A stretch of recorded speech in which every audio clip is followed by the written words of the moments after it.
Antes de predicar, y quisiera que busquen su Biblia, Mateo capítulo 21, versículo 8 al 11. Esa es la lectura que queremos compartir hoy. Y hoy quiero hablarte, el título de este sermón es Alégrate y grita de triunfo. Decilo conmigo, alégrate y grita. No, pero ¿cómo es grita? A ver, con la esposa, ¿cómo le dice al marido? Y grita, decile, alégrate y grita de triunfo. Como cuando Argentina mete un gol y gritás, o cuando tu equipo mete un gol y gritás, gritá de triunfo. Porque hoy comienza, mi querido, mi querida, lo que conocemos como, y siempre el reverendo Cabrera lo decía, ¿no? La semana mayor de la cristiandad. Todo aquel que cree en Jesucristo, todo aquel que dice ser cristiano, tiene que saber que hoy se celebra en la liturgia lo que se conoce como el Domingo de Ramos. ¿Y qué ocurrió en ese domingo tan especial? Fue justamente la entrada triunfal de Jesús a la ciudad de Jerusalén. Pero en esta semana, y lo vamos a celebrar este próximo fin de semana, recordamos la muerte y celebramos la resurrección de Jesús. Hacemos memoria de lo que Él hizo. Nos gozamos en la victoria que Él alcanzó por cada uno de nosotros en la cruz del Calvario. Y aunque sabemos que Jesús no fue crucificado el 15 de abril, fíjese que todos los años Semana Santa cae en diferentes fechas. Entonces como que a Jesús lo crucificamos todos los años un día distinto, ¿no? Pero aunque sabemos que Jesús no fue crucificado el 15 ni murió esa tarde y el domingo 17 resucitó, Cristo ya ha resucitado. Amén. Pero nosotros recordamos la muerte de Jesús, pero celebramos la resurrección. Por eso, hoy que recordamos la entrada de Jesús a la ciudad de Jerusalén, es lo que se conoce como el Domingo de Ramos. Y Mateo capítulo 21, versículo 8 al 11, dice, de la multitud presente, la mayoría tendió sus prendas sobre el camino delante de él, y otros cortaron ramas de los árboles y las extendieron sobre el camino. Jesús estaba en el centro de la procesión y toda la gente que lo rodeaba gritaba. ¿Qué hacía la gente? Gritaba, alaben a Dios por el Hijo de David. Bendiciones al que viene en el nombre del Señor. Alaben. En otra versión dice, Hosana, alaben a Dios en el cielo más alto. Toda la ciudad de Jerusalén estaba alborotada a medida que Jesús entraba. ¿Quién es este?, preguntaban, y las multitudes contestaban, es Jesús, el profeta de Nazaret de Galilea. Y es palabra del Señor. Dice la palabra que había una multitud. ¿Qué había? Una multitud. Y estaban ahí en Jerusalén. Raro, ¿no? Que donde estaba Jesús había multitudes. Pero dice la palabra que había una multitud. Jerusalén estaba llena de gente. ¿Estaban todos esperando a Jesús?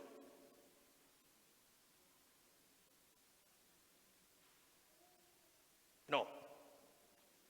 Cada año, mi hermano, el pueblo de Israel tenía que celebrar ciertas fiestas. Y esta fiesta que estaban celebrando en esta oportunidad justamente era la Pascua.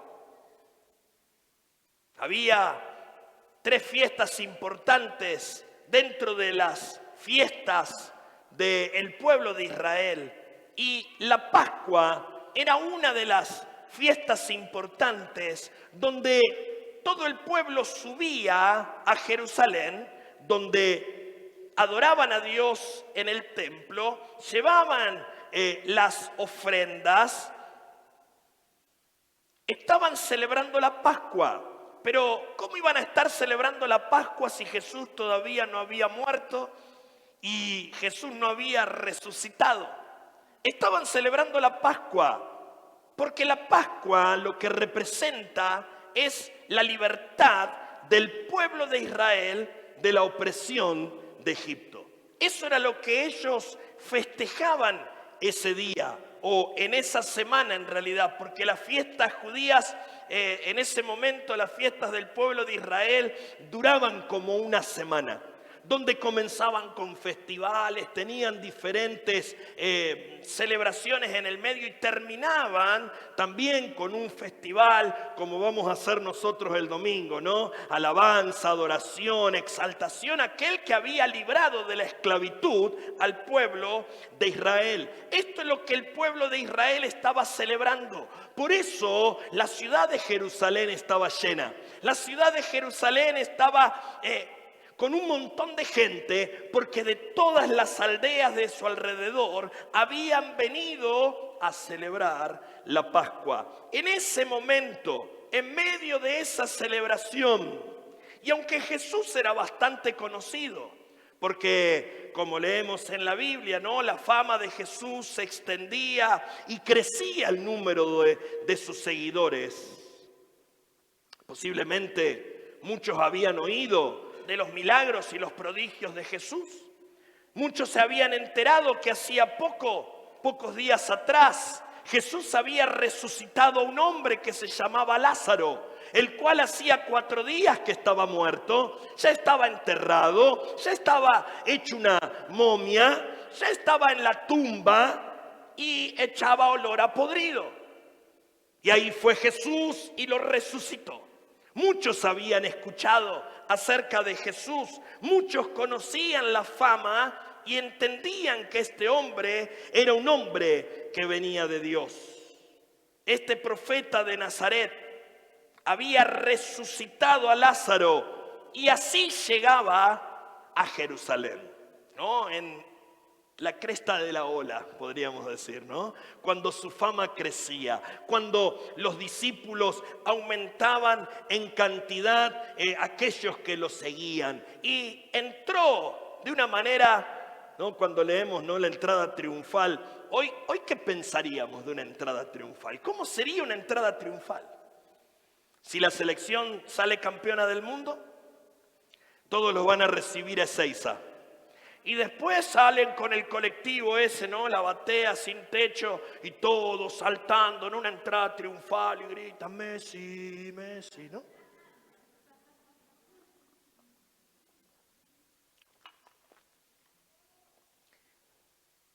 Pero imagínate la entrada triunfal de ese tiempo. Jesús se subió, eso sí, Jesús se subió a un 0 kilómetro.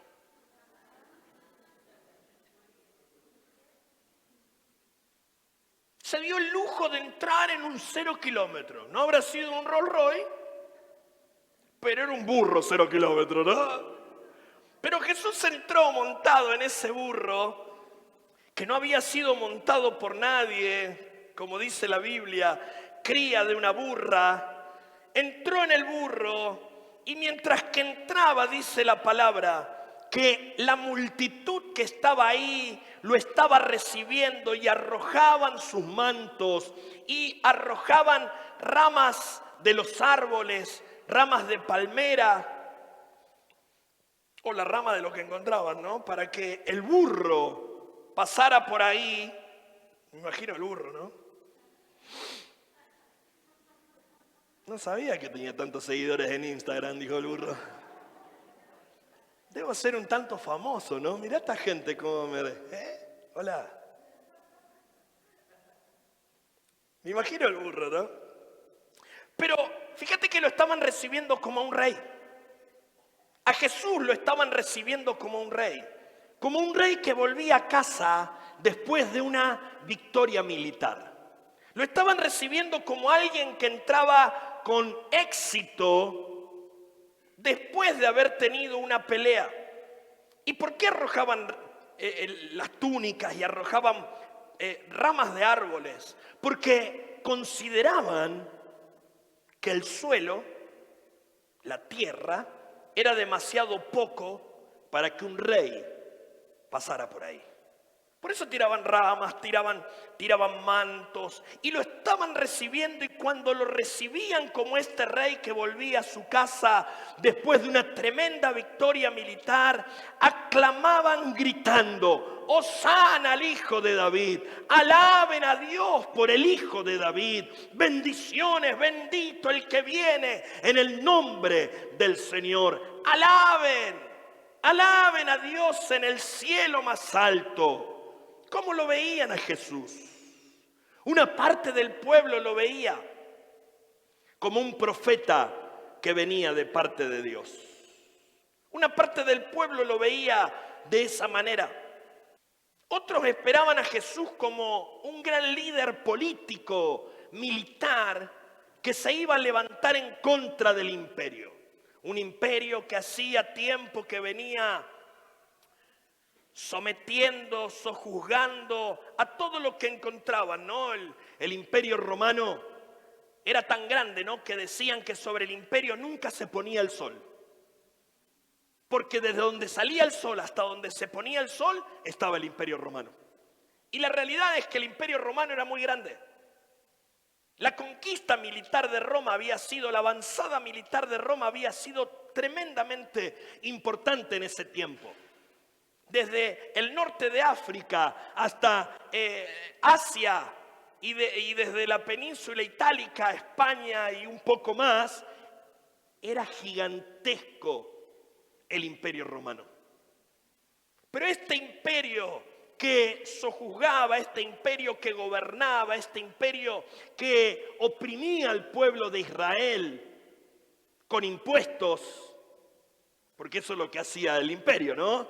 Cobraba impuestos para César. No se llamaba César, César era el cargo, ¿no? Era el emperador. No era el emperador César. Algunos esperaban que Jesús fuera un político, un militar, que se levantara contra el imperio para traer libertad del yugo de la opresión romana. Es interesante notar, y mi hermano, es interesante notar esto, porque entró siendo aclamado con una entrada triunfal, como un rey que venía de una victoria militar importante, y en pocos días de ser aclamado pasó a ser condenado. En pocos días de ser popular pasó a ser impopular. En pocos días pasó de ser el gran rey, el profeta de Israel, alabado sea el que viene en el nombre del Señor, hosana en las alturas. Pasó a crucifíquenle, crucifíquenle. ¿Qué hizo, no? Que ocurriera este cambio. El mismo pueblo que lo recibió con alabanzas, al rey que había sido profetizado, ese rey finalmente había llegado. La multitud había presenciado milagros. Si usted lee la resurrección de Lázaro, que por eso la cité, dice que había una multitud de gente viendo qué ocurría en ese momento. La multitud había presenciado milagros. La multitud había sido testigo de lo que Jesús había hecho. Señales, maravillas, prodigios. El pueblo aclamaba, hosana. Y esta palabra viene de la raíz que significa sálvanos ahora. Escuche lo que decía el pueblo. Ellos lo que estaban diciendo en realidad es: mi rey, sálvanos ahora. Cuando decían hosana al que viene hosana en el nombre, al Hijo de David. Hosana al que viene en el nombre de Jesús, del Señor. Hosana en las alturas. Decían: mi rey, sálvanos ahora. La pregunta es: ¿por qué sucedió este cambio tan drástico? De ser recibido como un rey a ser cambiado por un ladrón. por un delincuente. Al ser reemplazado, como siempre en la Pascua, liberaban a un preso. Y eso lo hacían para congraciarse, ¿no? Poncio Pilato, que fue el que se lavó las manos. Y ahí les propuso, ¿no? ¿Jesús o Barrabás? Barrabás, Barrabás, Barrabás, Barrabás. ¿Y qué hacemos con Jesús? Crucifícanle, crucifícanle. De ser exaltado como rey a ser condenado como un ladrón.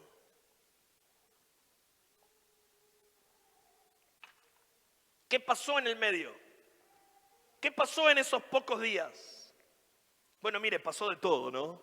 Si usted lee un poco la historia, Jesús entra al templo, no entra con cara de muchos amigos y dice, esta casa es la casa de mi padre y ustedes la convirtieron en cueva de ladrones.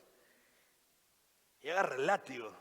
¡Ah! Jesús agarra el látigo. Gracias, Señor.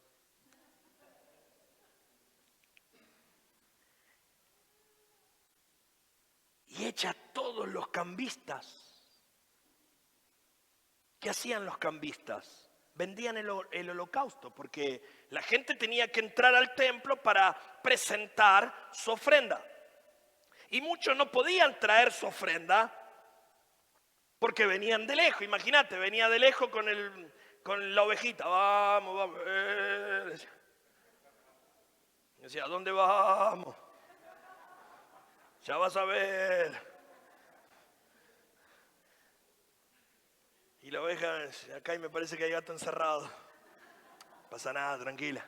Entonces ahí, de acuerdo a la ofrenda, el palomino, la oveja, aún cambiaban moneda extranjera. Cambiaban la moneda de ese entonces por la moneda de las aldeas donde comerciaban con otras monedas. Pero ese templo ya no era el templo, la casa de Dios, sino que Jesús dijo, la han convertido en cueva de ladrones, y empieza a purificar el templo y los echa a todos los cambistas, le da vuelta la mesa, libera a todos los animales. Estaba enojado Jesús. El Dios de amor se enojó. ¡Ja! Toma pavo. Y purifica, limpia el templo. Porque no le agradaba lo que veía en sus ojos. Pasó de todo en el medio. Pero no por eso es que lo condenaron o lo crucificaron a Jesús. La razón principal fue para que se cumplieran las profecías.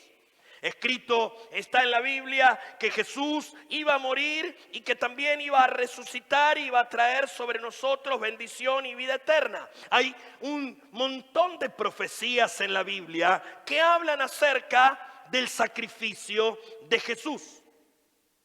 Por otro lado, Jesús mismo lo había dicho. Mateo capítulo 20, verso 18, Jesús le dijo a los discípulos, escuchen, subimos a Jerusalén, donde el Hijo del Hombre, así se refería a Jesús a él mismo, será traicionado y entregado a los principales sacerdotes y a los maestros de la ley religiosa. Lo condenarán a muerte. Escuche, Jesús la tenía reclara. Todavía no había sido la última cena. Todavía Judas no había mojado el pan en su vino. Sin embargo, Jesús dijo, voy a ir ahí, me van a condenar y me van a traicionar y los maestros de la ley religiosa me van a querer matar. La otra razón de este cambio tan drástico fue la expectativa del pueblo. El pueblo esperaba un guerrero que dirigiera una revolución en contra del Imperio Romano. En su lugar llegó Jesús. Y en lugar de ponerse en contra de los romanos, desenmascaró el pecado de su mismo pueblo. El pecado que existía entre los líderes religiosos de ese tiempo. Mateo 23, 27 dice, ¿qué aflicción les espera, maestros de la ley religiosa y fariseos? Hipócritas, pues son como tumbas blanqueadas. Suavecito, Jesús. Suavecito Jesús. Son como tumbas blanqueadas, hermosas por fuera, pero llenas de huesos de muertos y de toda clase de impureza por dentro. El pueblo esperaba un guerrero que los librara de la opresión romana de pagar impuestos. Pero aparece Jesús. ¿Y qué dice? Sigan pagando. Mateo 22, 21 dice, den al César lo que es del César y a Dios lo que es de Dios. Lo que le pertenece a César, pero lo que le pertenece a Dios, dénselo a Dios. Esperaban un guerrero que unificara a los líderes y comunidades. Esperaban un guerrero, no un redentor. La misión de Jesús era superior. No se trataba de liberar a un pueblo de la opresión romana, un imperio temporal. Porque de hecho el imperio romano, varios siglos después, desapareció. Jesús no venía para traer libertad de un imperio que era temporal. La misión de Jesús era liberar al hombre del reino de las tinieblas. La misión de Jesús fue librarnos a cada uno de nosotros del pecado y de la muerte. La misión de Jesús fue hacer que nosotros viviéramos un tiempo de jubileo y un tiempo de restitución. Imagínese, mi hermano, si Jesús solamente se hubiera concentrado en un imperio temporal, vos y yo no estaríamos sentados hoy acá exaltando el nombre del Señor. Él vino para redimirnos de un imperio de oscuridad, de las fuerzas del demonio que operan en este mundo para traernos libertad, vida eterna. Y ese propósito continúa hasta el día de hoy. Amén. Gloria a Dios.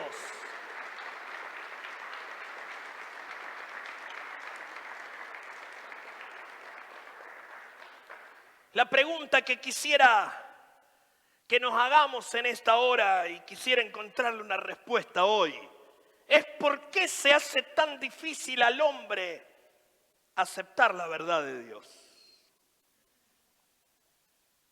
Así como Jesús tenía un propósito superior, vos y yo tenemos una promesa que es mayor, una promesa que es superior, algo que no es temporal, sino que es eterno.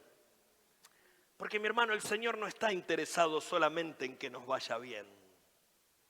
El Señor no está interesado solamente en que tengamos plata, que tengamos salud, que vivamos en muchos deleites. Él está interesado en nuestra vida eterna. Y esa es la realidad de nosotros. No el paso por este mundo, que es efímero. Dice la Biblia que nuestra vida es como la niebla que hoy está y en un rato se disipa y desaparece. Así es nuestra vida. ¿Cuánto puede durar? Ayer le decía a Ale, yo estoy reclamando mi promesa. Yo quiero llegar hasta los 120. Así que no sé si para bien o para mal me faltan 72 años todavía. Voy a cumplir 48, así que me faltan 72 años. Si no saquen mal la cuenta. Y le podemos pedir un crédito extendido y llegar hasta los 130, 140, qué sé yo. Total, algún bisnieto se apiadará de mí, ¿no? No es tan importante este tiempo acá. El plan superior que Dios tiene con nosotros es la vida eterna. Más allá de que la pasemos bien, más allá de que tengamos todo lo necesario, más allá de que seamos prosperados, que tengamos salud, como prospera nuestra alma y que nuestra familia esté en comunión con el Señor y que todo vaya por el curso favorable, como enseñaba el reverendo Cabrera. La definición de prosperidad, el curso favorable de todas las cosas. Más allá de que vivamos el curso favorable de todas las cosas, lo más importante no es acá en la tierra, porque donde vamos a pasar más tiempo va a ser allá en el cielo con nuestro Señor, porque vamos a tener la vida eterna. Amén.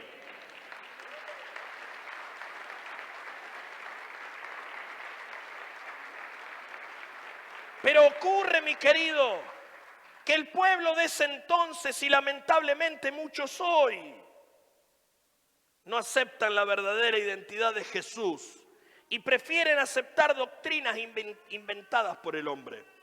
Muchos se acercan al Señor con una actitud incorrecta. Se acercan a Dios con la actitud de decir, bueno, a ver Dios, ¿qué vas a hacer hoy por mí?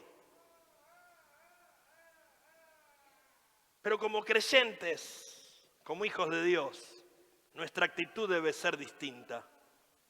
Yo tengo que preguntar, Dios, ¿qué puedo hacer yo por vos?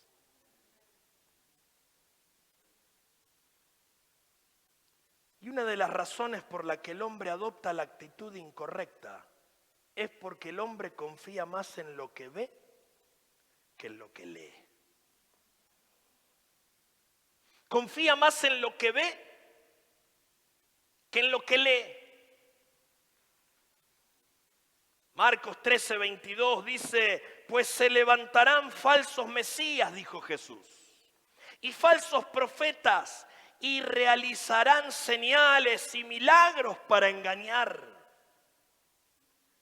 de ser posible, aún a los elegidos de Dios.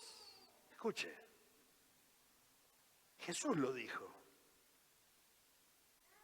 Y el apóstol Pablo dice, pero en los últimos tiempos se levantarán amadores de sí mismos que querrán llenar sus vientres y engañarán con toda clase de mentira. Jesús dijo, se levantarán falsos mesías y falsos profetas, hermano, y realizarán señales y milagros.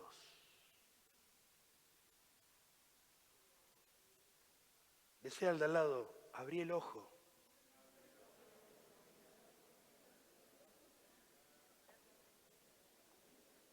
Hacele al de al lado.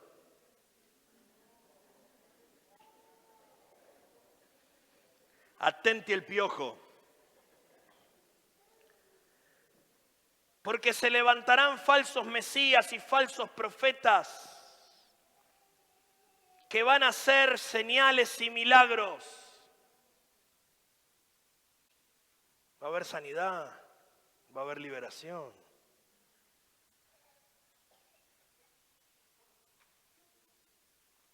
Pero todo eso va a ser para engañar. Y de ser posible, a los elegidos de Dios. No se vaya atrás de cualquier doctrina que anda por ahí dando vuelta porque es más linda, porque le ponen la mano, le dicen, le hablan lo que usted quiere escuchar. Hermano, no hace falta que yo le diga que usted es lindo. Algunos son fieros y eso no va a cambiar. Yo no me voy a ir al infierno por mentirle, hermano. No hace falta que yo le diga que usted es lindo. Usted es un hijo de Dios.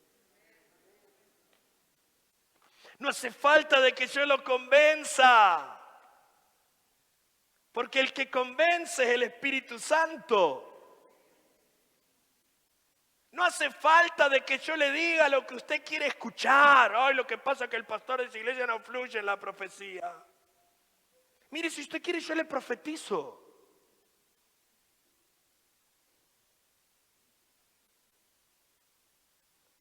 Pero para darle el gusto. O palabra de Dios. Ese es el problema.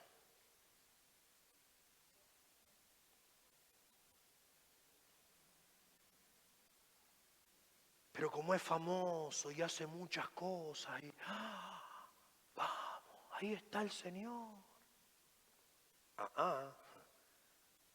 No todo el que diga Señor, Señor. El peligro en nuestros días es dejarnos engañar por aquellos que se levantan en el nombre del Señor para engañar y confundir, para desviar de la sana doctrina que está escrita en la Biblia. Entre paréntesis, léala. Este es un tiempo donde debemos tener mucho cuidado y estar atentos. Mi hermano, es tiempo de estar parado firme sobre la roca, de estar parado en la palabra inconmovible del Señor, porque es la palabra del Señor la que nos guía a toda verdad y a toda justicia. Amén. No es la palabra del pastor, no es la palabra del profeta, no es la palabra del líder, no es la palabra del que guía, es la palabra de Dios, la que guía, la que nos lleva a toda verdad y a toda justicia. Amén. Si usted se para sobre la palabra, no va a ser engañado.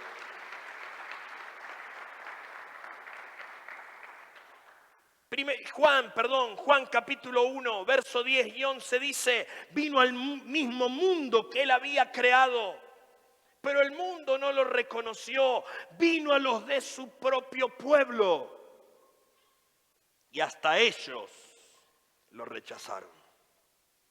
Pregunto en este día, ¿también le vas a dar la espalda a Jesús? Porque hoy queremos declarar: Hosana al Hijo de Dios. Alaben a Dios por el Hijo de David.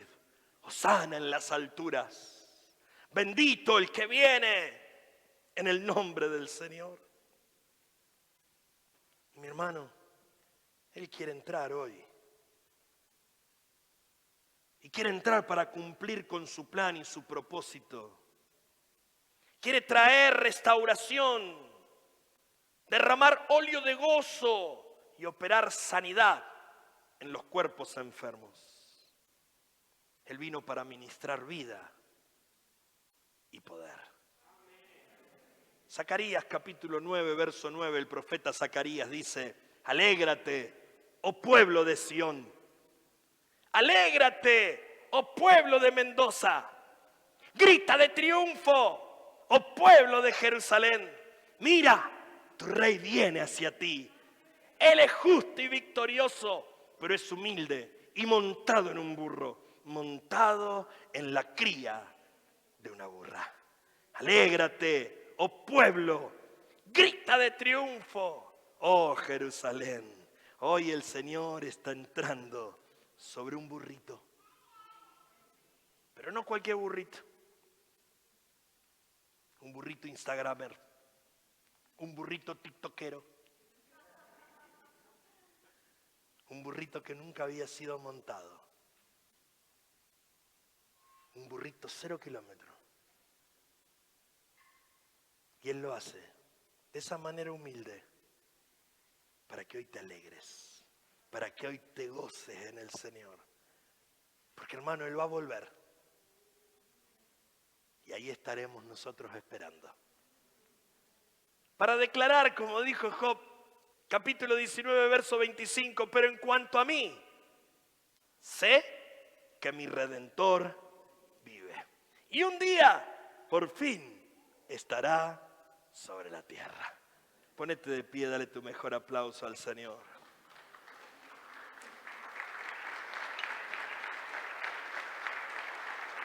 Dale tu mejor aplauso al Rey de Reyes.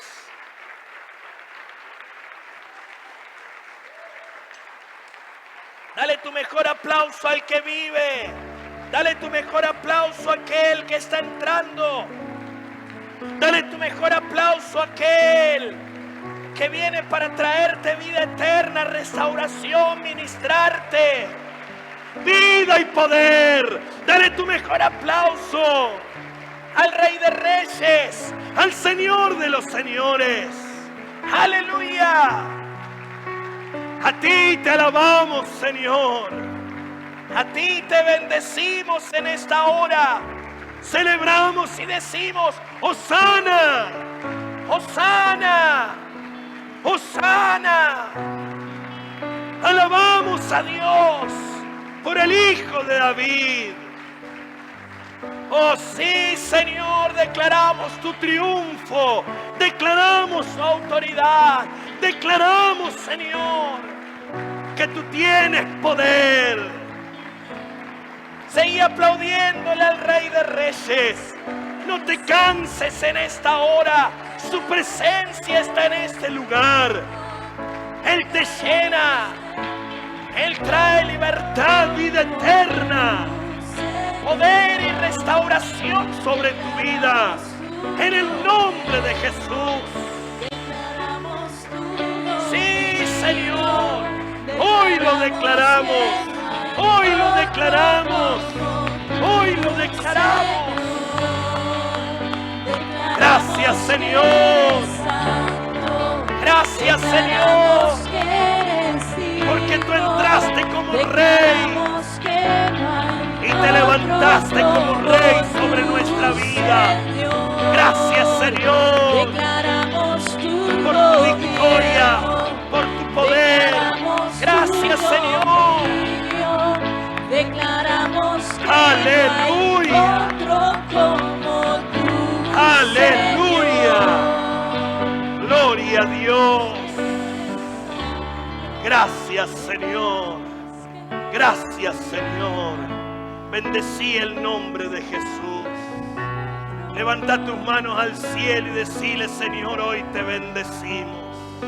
Hoy te bendecimos, Señor. Hoy te bendecimos, Padre. Hoy te bendecimos, Señor. Oh, entra en nuestro templo y purifícanos. Lávanos, Señor, con hisopo.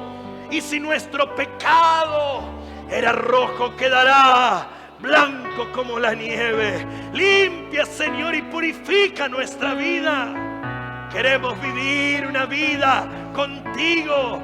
Queremos estar parados sobre la roca y caminar junto a ti.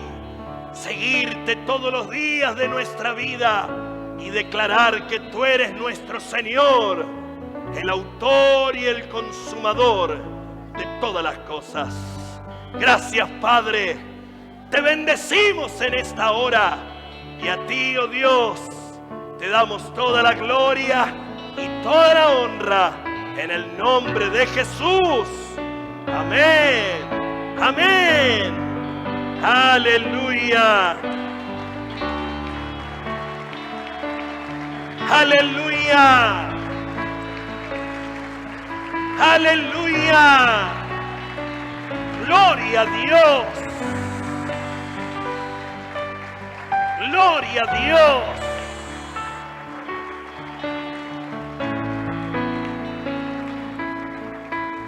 Gloria al Señor. ¿Cuántos pueden gritar gloria a Dios?